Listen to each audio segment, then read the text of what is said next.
Summer is high season for travelers to visit Iceland, so we decided to visit 4 of the most popular waterfalls on the south coast to see how crowded it gets during the end of August. Here's where we went and at what time. Skógafoss, around 11 AM. We were definitely not alone, but it didn't feel crowded since there's a lot of open space by this waterfall. Hverfnufoss, around 1 PM.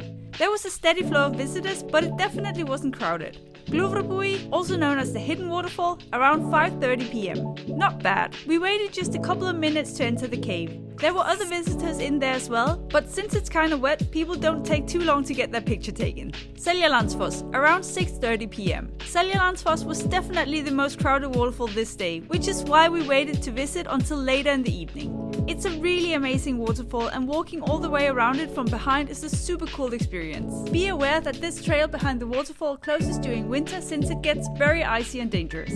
In conclusion, even though the end of August is still high season to visit Iceland, there's plenty of space for everyone by the most popular waterfalls in this gorgeous region. Save this video for planning your itinerary to visit the south coast of Iceland.